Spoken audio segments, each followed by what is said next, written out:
everybody, it's Robert F. Kennedy Jr. here, and I cannot tell you how happy I am to be able to have this opportunity to talk to thousands of citizens in 15 countries on all the continents in the world who have come together today to protest this coup d'etat by big data, by big telecom, by big tech, by the big oil and chemical companies, and by this global public health cartel led by Bill Gates and the WHO that now amounts to $2 trillion and wants to magnify and amplify its wealth and its power over our lives, over our liberties, that wants to subvert our democracies, that want to destroy our sovereignty and our control over our lives and our children's health.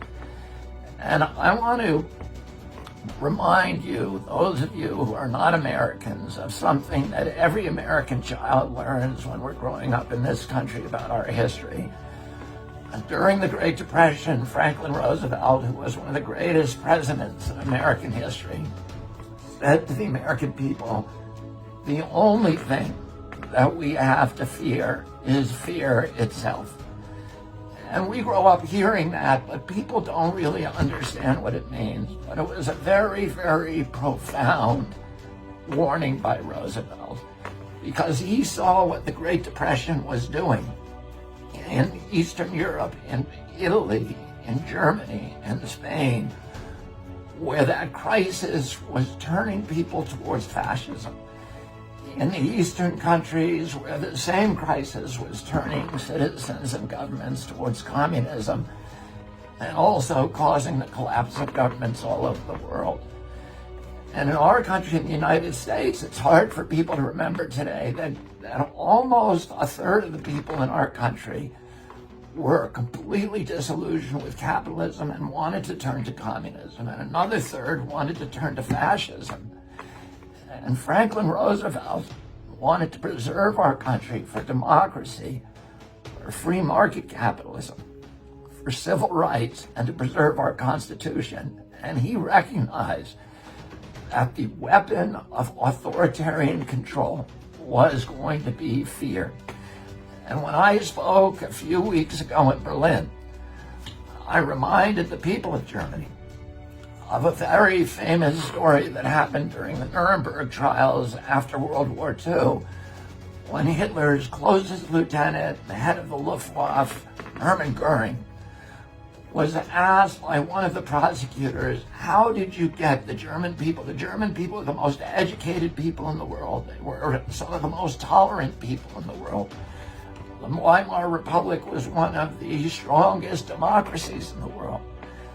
How did you take these people who were so well educated and so awakened and so tolerant and turn them into obedient slaves who committed some of the worst atrocities in human history? And Goering said, oh, that's a simple thing. And any of you can look up his quote, and I urge you to do so. And he said, and it works not just in a fascist government, but it works in a democracy, in a monarchy, in a communist government, in any government that you want. The job of the government is to put the people in fear. And if you can keep them in fear, you can get them to do anything that you want them to do, that they will turn into sheep. And there's a famous book by Naomi Klein that all of us should read called Disaster Capitalism. And that book shows, it's a historical chronology of all of the times during American history and the history of the world during the Great Depression, and during the financial collapse in 2008, during the financial collapse in Chile, for example, in 1973, during the time of the World Trade Center bombing, that authoritarian elements in a society and large corporations and wealthy plutocrats and oligarchs, wealthy families and individuals, use crises to shift wealth upward, to obliterate the middle classes of those countries, and to clamp down totalitarian controls.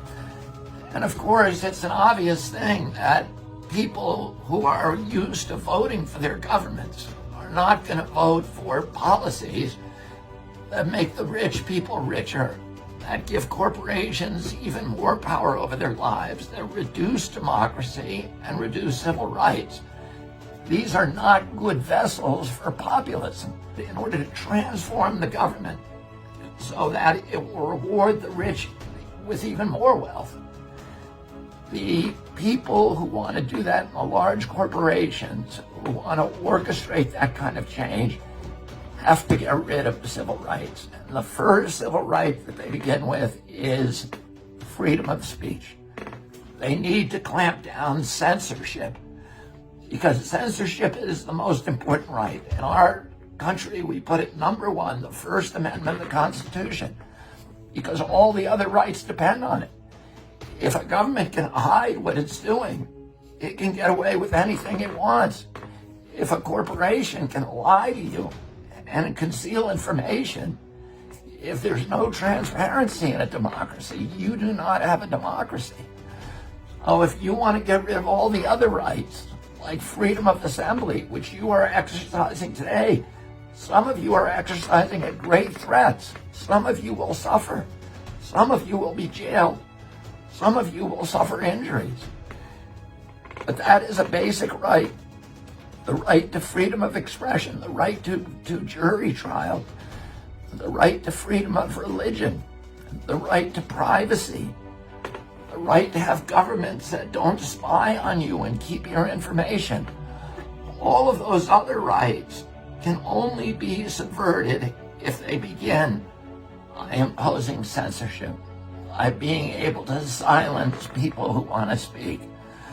So the coup d'etat that we are all fighting today is a coup d'etat that starts with a conspiracy between the government agencies and the big technology companies, the Silicon Valley billionaires, people like Zuckerberg and Bill Gates, and the people who run Google and Facebook and Pinterest and all of these other Silicon Valley corporations who are now in this conspiracy to make sure that we cannot talk about our grievances. We cannot say bad things about pharmaceutical products. We cannot question government policies that make no sense to us. And I'm going to say a few things about some of those government policies. Number one, I am not a conspiracy theorist. I follow the facts. I don't know that the COVID illness was laboratory generated in Wuhan. There is plenty of evidence that it was, but not enough evidence for me to say that it's a fact.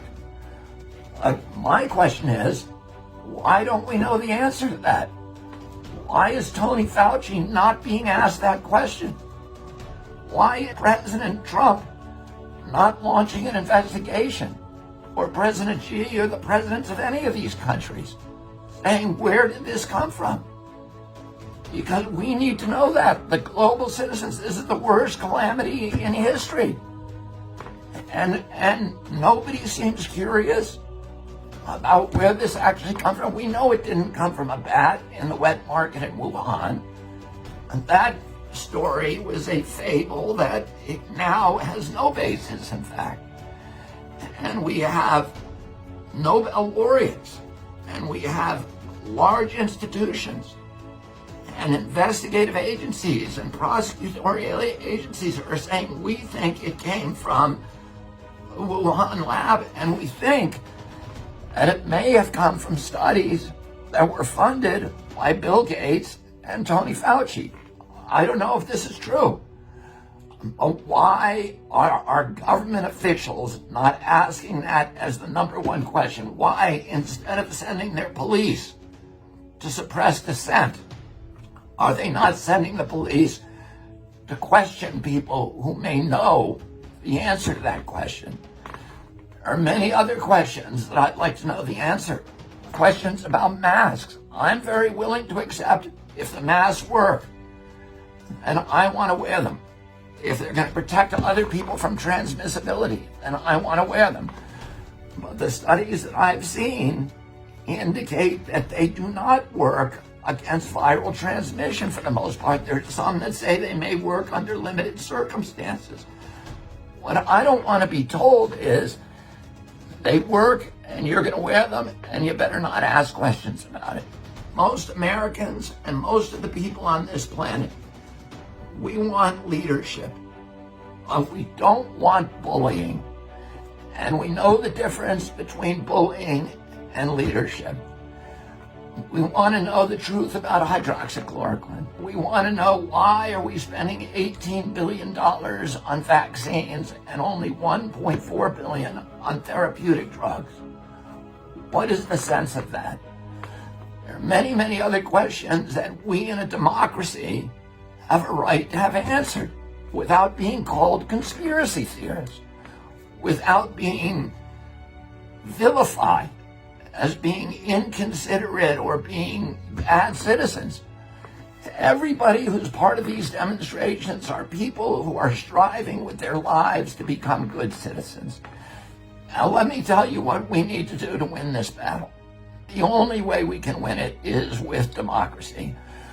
We need to fight to get our democracy back, to reclaim our democracy from these villains who are stealing it from us. And you notice the people who are getting richest from this quarantine are the same people who are censoring criticism of the quarantine. Who is becoming the richest? Jeffrey Bezos.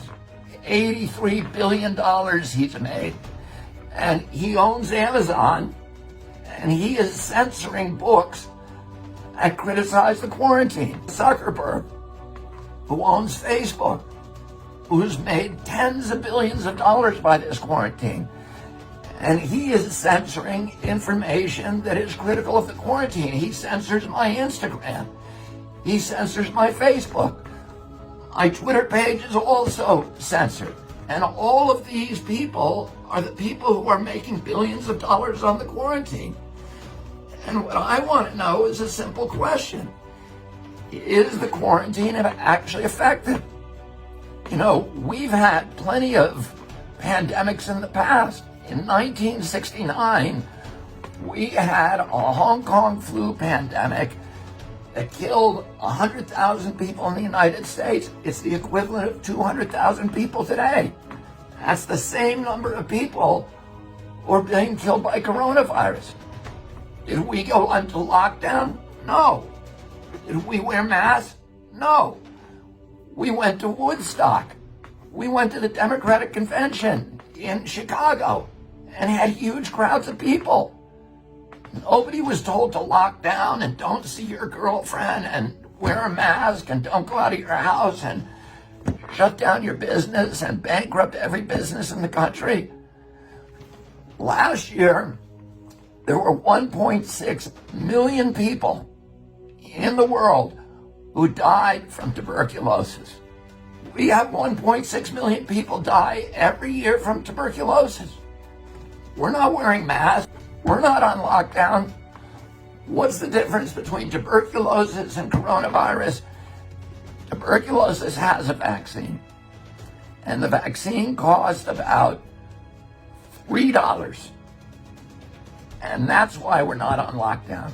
Because nobody is making $39 a vaccine or $300 a vaccine the way that Moderna and AstraZeneca and Johnson & Johnson are making from this catastrophe. And that is the only reason that I can think of.